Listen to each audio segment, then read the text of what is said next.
Here's the crazy thing. I don't mind losing. I wouldn't have minded yesterday if Milford FC came out and they just had our number on the day. They understood our tactics, they planned for us and they beat us and they just played us off the park. I wouldn't have minded. I wouldn't have minded if coming into this game, Chiefs was sitting second on the log, 3, 4, 5 points behind Sundowns, that we had played so well within the league coming up into this game and that maybe it was just an unlucky day. I wouldn't have minded. I wouldn't have minded being knocked out of the Nedbank Cup if Kaizer Chiefs had won a trophy last season, had won a trophy the seasons before. Maybe we had a calling knockout in our pocket right now, coming into this game versus Milford. And we could afford to sit down and say, we don't need this one. I really wouldn't have minded.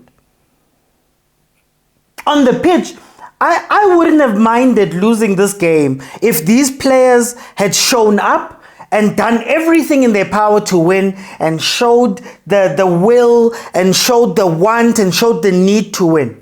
I wouldn't have minded. I wouldn't have minded if Kevin Johnson's plan didn't include some players that we'd seen at Chiefs for a couple of years. Or that when push came to shove, we saw Ungobo coming onto the pitch when we desperately needed attackers. That we saw players coming onto the pitch that didn't seem to know exactly where they needed to be, what they needed to do. I would not have minded. But that's not what happened in this game. And that is why I mind. Milford didn't give anything in the game. Milford FC were not the most threatening team. I doubt they even had a shot on target. Milford players were being outpaced by Abotove, who struggled with players with pace when we're playing in the PSL.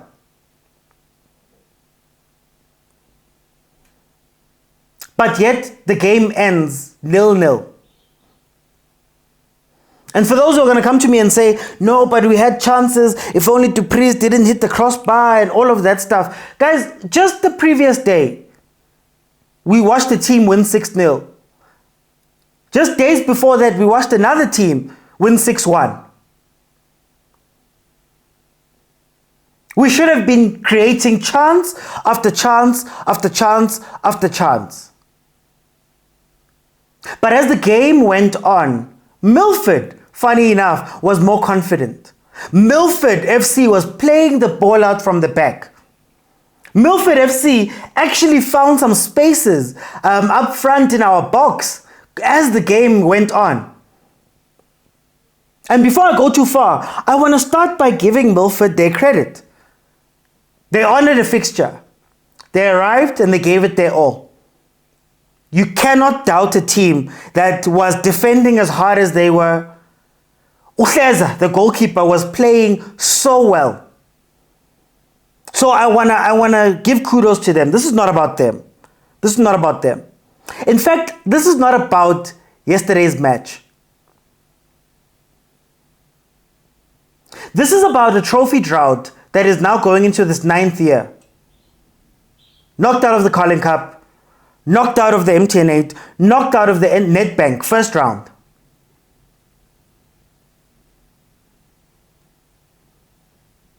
This is about years upon years of maybe hoping somebody would wake up and somebody would know how to play and somebody would feel what we feel as fans. You can lose 10 games in a row. I don't care.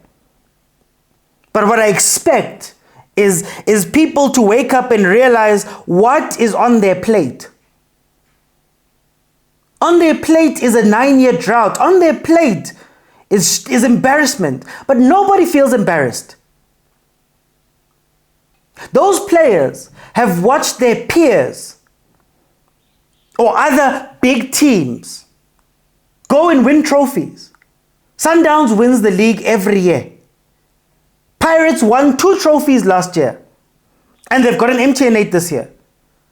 Sundowns went ahead and won an AFL, a continental competition. A new one for the best in Africa. That is where they are right now. They watched their peers go to AFCON as Bafana players. Only Edmilson Dove was at AFCON as a national team player. So all of those players sat and watched on the TV as their peers, as guys who are earning as much as them, as guys who play at facilities that are as good as theirs, with the same expectations. They went out and they came back with bronze medals. But yet not one player on that pitch showed, at the very least in a personal capacity, that guys, my pride is on the line.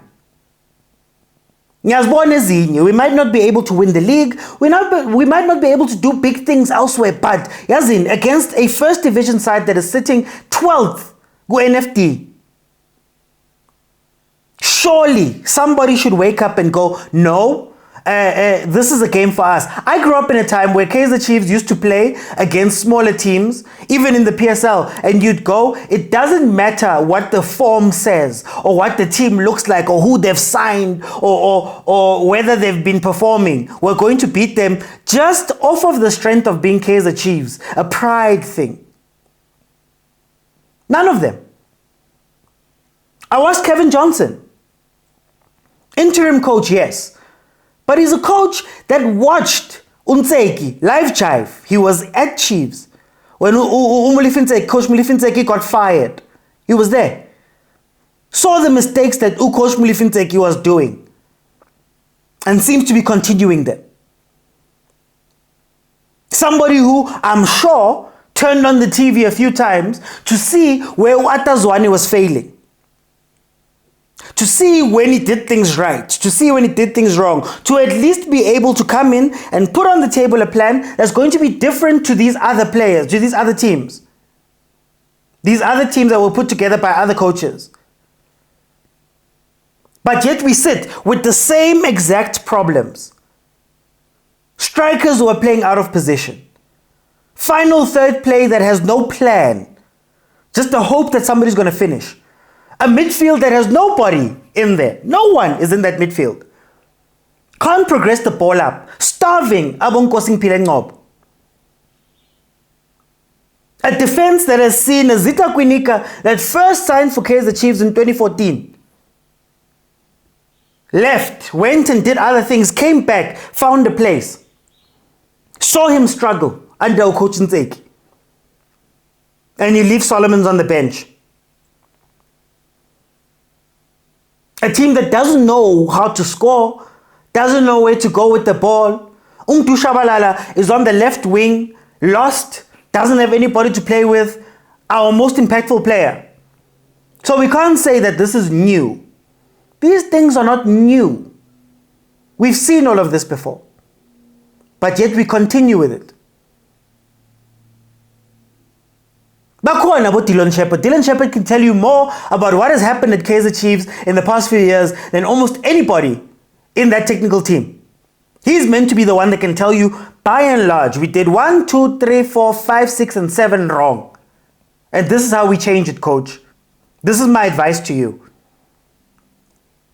The analysts that sit in the back, everybody that's there, about Charlesberg, about team manager. You can even take it up to executive management and even upper management. Guys, 9 years we're looking at with no trophies. 9 years. Yet there hasn't been a change. We're on our, second interim coach. Doesn't seem like there was a plan in order to move forward there. In fact, sometimes it looks so bad that even when you look at the coaches that have passed, the guys that were doing well, Middendorp did well, fired. Gavin Hunt did well, fired. It even sometimes feels as though they're allergic to doing the right thing. They don't want to go ahead and carry on with what is working, even when they see that something is wrong. And the same urgency that I'm demanding from the players and the coaching is the same urgency I'm demanding from management. At what point do you look at the 9 years and say, guys, we need to do something? Something other than blaming the fans. Hey, social media. Hey, betting. Oh, they're impatient. Hey, we're trying to build something. 9 years. And actually look forward into changing some things. What has fundamentally changed within Kaizer Chiefs over the past few years, outside of us becoming a snack manufacturing team, outside of a new Kappa deal? All those things don't miss. Those teams are incredible. But when it comes to the actual football, what has fundamentally changed? Who's the technical director of Kaizer Chiefs? Who's the head of youth right now? Who's in charge of the vision of the team? Kevin Johnson got moved to head coach. Who's doing his job now? Where is Atazwani, who was still retained, but we're not told what he's doing? Where is Atazwani right now? These are all things that point to greater structural problems. And the field mimics the office. Now we say these things out of love. I love Kaizer Chiefs. I've supported it my whole life. First love in football, in sports. So, unlike a lot of people, maybe, I remember the times when Kaizer Chiefs was good. I remember the times where there was a pride. I remember the times when you as a coach had to win something. But now it doesn't seem like anybody wants to do anything. There's no impetus to push to try and change the situation. And when you look at changing the situation, what then at Kaizer Chiefs right now is pointing towards things changing or that people are under pressure? When you're a player at Kaizer Chiefs earning however much money you're earning and you're on the pitch, do you, one, have competition on the bench? When you look back and say, yo, yazi, khona umuntu lapha ebenchini who's going to take my spot?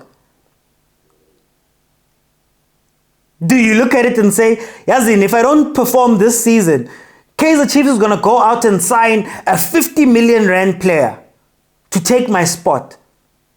They're going to go get creme de la creme quality in order to close my spot if I don't perform. Two, if I don't perform, does it hurt me anywhere else? Outside of the fake crying I have to do on the pitch, does it hurt anywhere else? Sundowns has a structure built on performance bonuses. You will get paid a lot when you win. Does Chiefs have similar things? What is pushing people to be successful? When we look at the coaching, what's the mandate of the coach? And if not for that mandate, what happens if they don't reach that mandate? Because clearly we've been told that coaches are being fired by fans. So if coaches are being fired by fans, what was the goal of the coach meant to be coming in? Is Kevin Johnson under pressure as we speak? Would Mulifinteki had been under pressure if not for fan outcry? If fans kept quiet, would he have been under pressure? Because that's what they're alluding to. What he eat? Kero fans who are forcing their hand. Otherwise, they would have stuck with these people. At management level, whose head is going to roll because of poor performances?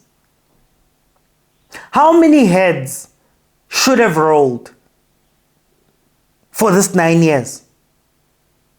Which other big team do you know of that apparently has continental ambitions, that has a history that they want to live up to?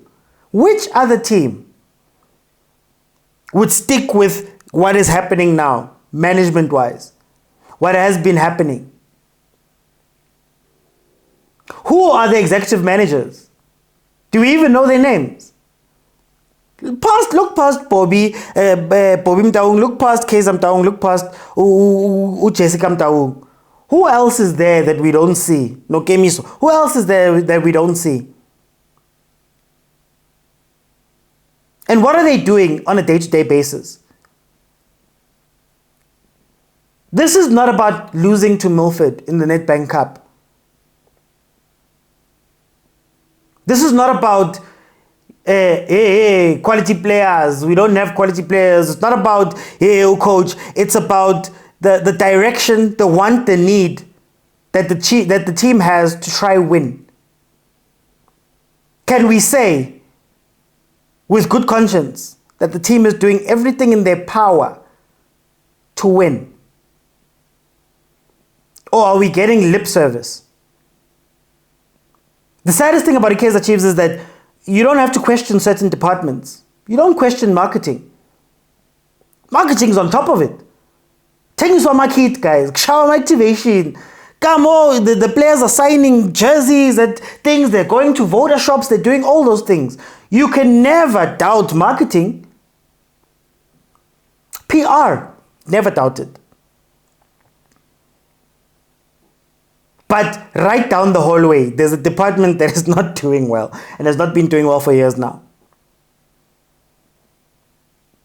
So I want to go back as I end this. I don't mind losing, but there's a way to lose. There's a way to hold your head up high. If we had outplayed Milford,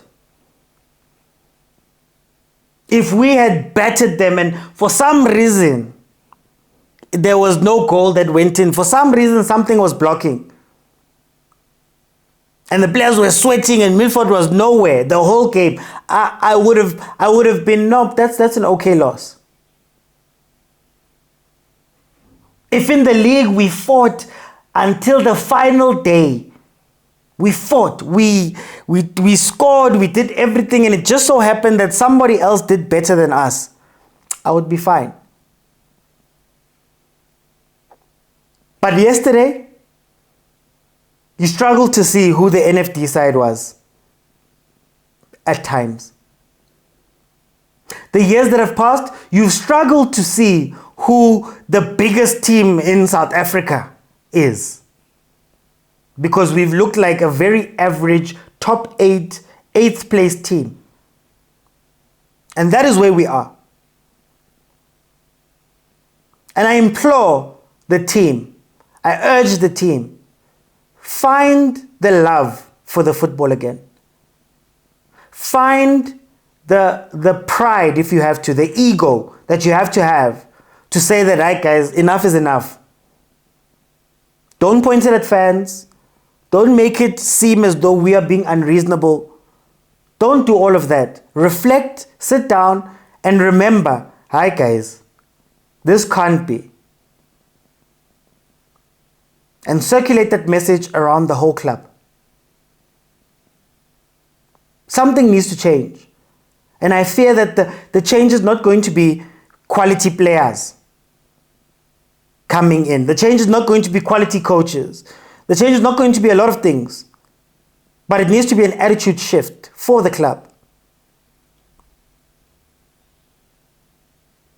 Don't just talk it and tell us that, hey, yeah, we want to win, we want to do everything. Yeah, project building. We want to see it through your actions. We really do love this club. And we don't speak just for just.